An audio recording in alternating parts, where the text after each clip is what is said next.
Hey everyone, Jim T. Graham with RCGroups.com. We are back with Mike Vassar.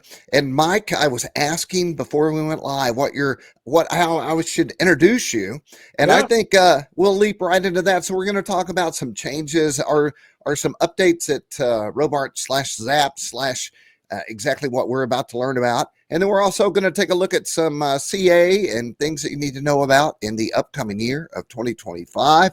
So, Mike, what's the news that recently occurred? right. So yeah, you and I have we haven't been on here much lately. We had to take a break. We've had a lot going on. Many people know with Robart getting out of the landing gear and strut business, and we ended up selling our building. We moved into a smaller space and whatnot, and then what happened on the glue side was a lot of you know that Frank Tiano passed a few years ago. He was the East Coast distributorship, or like the Eastern United States, right? For And his Zap? Yeah. widow, Carol, was running the show for him after he passed away. Uh, and so in fourth quarter of 2023, because we're in 2025 now, right? Fourth quarter of 2023, we purchased the distributorship from Carol, Frank's widow, and that was the purchase between myself and my business partner Dan. And then we established a company called FTE Holding Company, a little hat tip to Frank, right? Right. As Nice. and so we have the FTE Holding Company. So that gave us the central part of the US and then the east part of the US for distributorship of Zap glue. The West Coast in Canada was still at that time was handled by House of Balsa, which is Paul and Pat Stenberg. Okay. So now, fourth quarter of 2024, Paul and Pat reached out to us and said, "Hey, we're ready to retire. Would you be interested in buying our distributorship?" And we said, "Yep, let's go ahead and take care of this also." Awesome. So, fourth quarter of last year, we put a DBA, a doing business as, right, on the FTE holding company as HOB.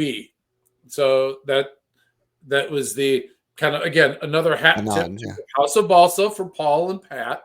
So we have essentially two companies, but one has a DBA. So that as you see the logos come across as throughout the Zap products and things like that, you're going to see Robart, as it always has, FTE Holding Company for the East, and then HOB for the West and Canada. Got it. So essentially, if you're looking for Zap glue in Canada or the United States, it's going to be coming through our warehouse at some point, going to the distributors throughout the United States and throughout Canada. And so we're real excited about that. It's going to make it easier for the customer base. They don't have to go, oh, okay, no, I have to go talk to this person. No, I have to go talk to that Right. person. Yeah, basically, you just come to us and then we'll say, here, you go talk to one of our distributors over here. Or if you're a distributor out there and you're looking to carry Zap glue, that's what we're here for. Ah, awesome. So if you're a hobbyist, you know the importance of Zap glue and all the things that you can use it for. But something I've learned doing these interviews and looking at the factory is that Zap glue is used by people making fishing lures and people woodworking and people making knives. And it's in all kinds of industries I never imagined as a staple, just as it is in the RC hobby. Very much so. Actually, I'm working on orders after we're done here, and I'm sending it to a big window and door manufacturer, a kitchen. They make kitchens, high-end kitchens, right? So I'm going to be shipping glue off to them. I've got our hobby distributors. We've got the gamers. That's a wonderful section of business for us. You're making the Warhammer miniatures, and they are battling those. Uh, and your general home repairs, and of course, all of the RC aircraft, RC cars, boats, trains. fourth quarter of this year, I was in Milwaukee for the big Train Fest. They have a very big trade show expo in Milwaukee that they did a great job with that. I have to tell you, 2 days ago, maybe a day ago, my son is building a video gaming console, and it's all 3D printed. So Oh yeah, uh, we had the whole thing printed up, and he brought me back there to help him start mounting stuff. And he said, "Now, do you have any Zap glue?" And I'm like, I do have Zap glue. I have some Zap glue. So now we're all into the modernization of 3D printing airplanes and all that stuff, and utilizing it for a whole new segment. Correct, right? So, so that's essentially that's what's happened in the last 2 years in the Zap adhesive Zap glue world. Okay, I think we should actually let the viewers know that, remind them, you and I, Jim, we did a great extensive video series on every single one of the Zap products that's out there. How-tos. And the how-tos and explaining and an introduction to each of those. So if anybody's going, hey, what are these Zap glues? We can really point you right back to each one of those videos and really work it out. With that said, and I haven't done this, although I will when we stop talking, I'm going to go back into our YouTube channel and take all our Zap how-tos and put them into one section. So it'd be super easy then to find whatever it is you need to know about whatever it is you're going to do and don't even know that you're going to do yet. Yeah, right. Yeah. And what I think will happen is as you start to use the glues and you start to use the different viscosities, the different types of the set times in your epoxies, even some of the specialty products, you might go, well, I love Zap-A-Gap, but you know what? Boy, this Zap CA is really nice. Or boy, this Slow Zap or this gel over here is really great to use, Everything has a different use, viscosity and all that stuff. It all depends on what you're doing.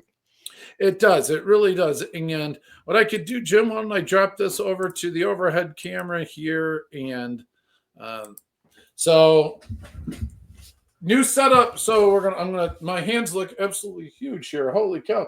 But just remember, so the pink, it really kind of gets washed out a little bit. Sorry about that. But our pink is our thin. So this is thinner than water, great wicking action. The green is our Zap-A-Gap. Okay. Zap-A-Gap is our kind of our catch-all, great medium, great glue for just about everything out there, plastics, woods, all sorts of stuff. Then we go into our thick. I would call like your over-the-counter maple syrups, your log cabins, things like that. This Give is me some time. That thickness. What were you going to say, Jim? I apologize. It just gives you time to work. It does. And then our gel, the extremely thick, great for very, very, very porous materials like a broken porcelain, things like that. Yep. And then don't forget, we got our kickers. So if this will truly make it instant, like right now. So if you have not played with kickers, this is a great one to have. We offer it in aerosol or in a pump sprayer. You've got the pump that comes with it. All right. And for all you new hobbyists, my other half loves the smell of kicker. So it's just an extra bonus. Just a couple specialty things real quick. The new glue that came out most recently is the Zap-O Extra. So this is our foam safe. It does not require the kicker for it to cure properly. It's a medium viscosity. It actually comes with a really nice tip on it, as well as our flexi tips and our Z ends both work on this. So it's a different bottle. It's a really nice product. Came out of our Spanish engineers over in Spain and coming out of Spain manufacturing. But we still do offer our traditional foam safe CAs. So if you are, this is what you're used to. This is a great product for you. It's still available. Okay. Something to keep when you go out to the field. You definitely want to have that in there. Yep. And then the canopy glue. It's a great staple in the building So water-based, dries clear, very flexible. So that's our canopy glue. Don't forget that. It's a great specialty product. And then, of course, our epoxies, the 5-minute, 15. I'm not used to the new setup here. 5, 15, our 30-minute. And then, of course, as it is building season, the finishing resin. So if you're doing your fiberglassing and whatnot, right? So I don't want to put you on the spot here, but I do have a question. Let's say that we are working with 3D printed material. Is there a certain glue that's better than others in your lineup to glue 3D printed stuff? Yeah, I don't have it up here with me. I've got it down in the warehouse. I don't have it actually up here in my up in my desk, but it's our Poly Zap. So right up there, put in PT-22. PT-22. Look at that typing skill. Yep. This is our Poly Zap. Okay. And this is great for that, for 3D printed models and things of that nature. Okay. Got it. Good to know. The other thing is when you want to watch your resolution. So our 30-minute epoxy here is a great filler. So if your resolution gets too thick, so you'll have those gaps in between. When I talk about resolution, this is a great filler for that. It sits on top of that 3D printed part and really fills in, and then it will solidify. Because sometimes what happens if you have a low resolution, so I use my hand as a great example of that because it gives you a good interpretation of the resolutions, right? So if you have a high resolution, it's going to be like the back of your hand. You're not going to see the grain as much, right? Right, like pixels in the photo. Resolution, it's going to be like your fingers. You're going to have these grooves in between your fingers. And what the 30-minute epoxy will do is it will fill in these gaps and it will sit on top of this, and it will actually lock that in tight so you don't get as much breakage. So I know that epoxy can warm up. Is it just the epoxy solidifying everything, or is there also some heat exchange going on there? No, it is. So that occurs really in our 5-minute. Oh, in a faster epoxy. Okay. Right. And that's why I don't recommend 5-minute epoxy for foam. Okay. 30-minute epoxy for foam, 5-minute for keep this away from your foam, because the chemical reaction in the during the setting process does get very, very hot. See, we're learning stuff right now, everyone. There you go. It's good stuff. All right. Well, Jim, any other questions that I can answer for you? That's it. But I am going to go up to my son and tell him everything I've learned so that he can be ready for the next project. I don't even know if we're done with this one yet. So maybe we need to make an order soon. There you go. Let us know. We'll get you taken care of. Well, exciting news for the new year. It's great to talk to you. I know we'll be talking again about other things now that we're back, or we're into the new facility, and you have your windows there to keep an eye on everything going on at all times. Very exciting. Yep. I'm Jim T. Graham with RC Groups. We've been talking to Mike Vassar about Zap updates and information that you need to know to make great projects out there. Mike, thanks so much for taking time. Have a wonderful day, Jim. Talk to you soon. Yep. And thanks to all of y'all out there. Be sure and hit all the buttons and have a great new year.